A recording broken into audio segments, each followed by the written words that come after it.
have a story I want to read to you this morning. That story is called The Day You Begin. Maybe as I read it, you might want to think about a first day that you had, like a first day at school, or maybe maybe you had a first day at a new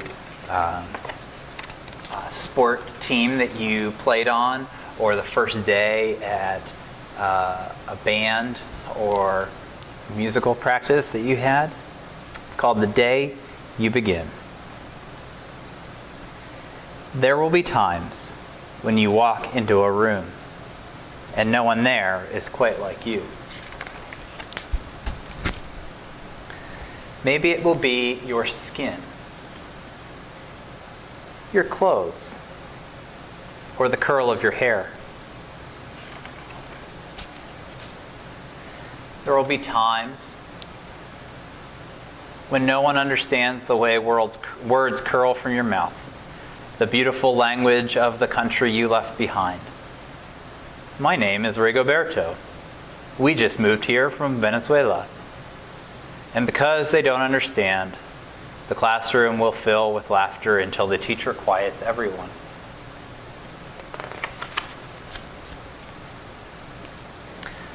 Rigoberto, from Venezuela, your teacher says so soft and beautifully that your name and homeland sound like flowers blooming, the first bright notes of a song.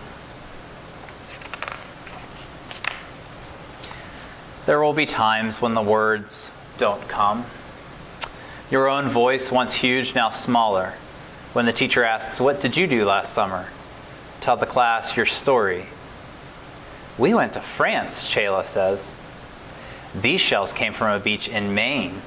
A boy named Jonathan holds out a jar filled with tiny shells so fragile they look like they'll turn to dust in your own untraveled hands. "My whole family went to India, Spain, South Carolina." Each souvenir a small triumph of a journey, their travels going on and on.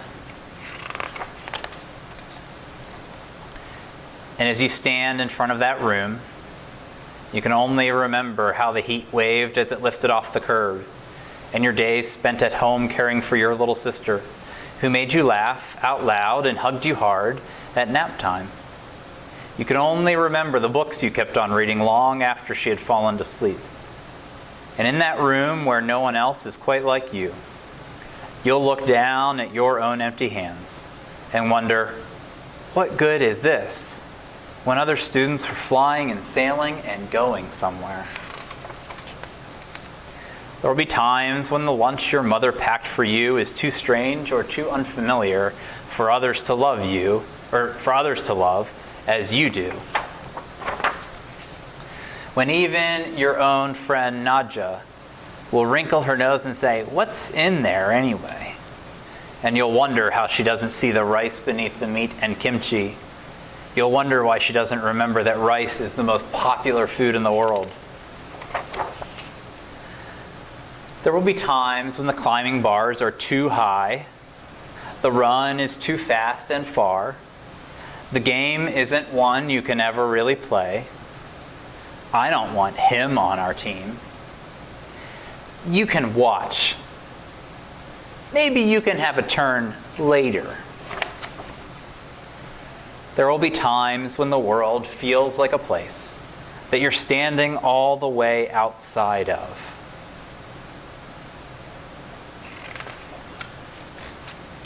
And all that stands beside you is your own brave self, steady as steel and ready, even though you don't yet know what you're ready for. There will be times when you walk into a room and no one there is quite like you until the day you begin to share your stories.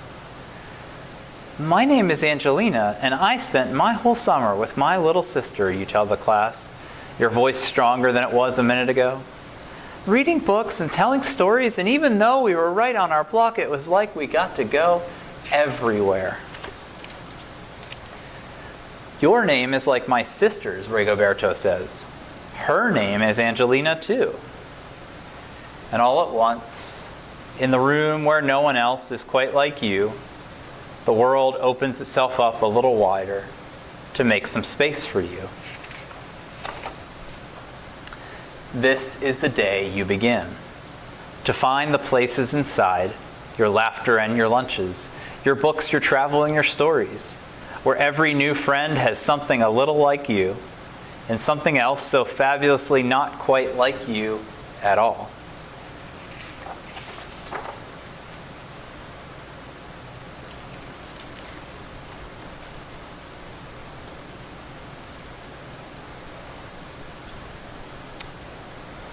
What's that story about? To me, it's a story that talks about how uniquely different we are. How each one of us is not quite exactly like each other person. Look to other people in the room right now. Do you have a brother or sister there? Do you have parents or other adults? What things are similar about each of you? What things are different? Are there things a little bit different about you compared to people in your own family? There are things that are different about people in our church. There are ways that each one of us is unique and special in our own way. There are other things that are similar with us in our church.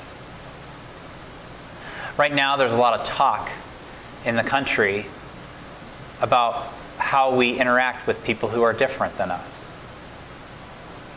And I think the most important thing for all of you kids to remember is that when you meet someone who isn't quite like you, doesn't quite look like you, their hair may be different, their clothes may be different, they may eat something different for lunch.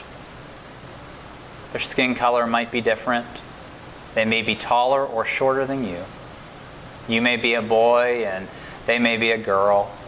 Or you may be a girl and they may be a boy. You may like to play one game and they may like to play another. That we not only deal with that, but we celebrate that. One of the things I love about the church is that we are all so different. And when we're all so different, we all learn so much more about the world when we hear the differences and understand the differences and celebrate the ways that each one of us is not quite like the other. Story, again, is the day you begin. So if you liked that story, you can ask your parents to buy it or to check it out of the library. I got this copy from Citizens Library, so it'll be back there soon. So I will be praying for you and thinking for you all this week. I hope it's a good week.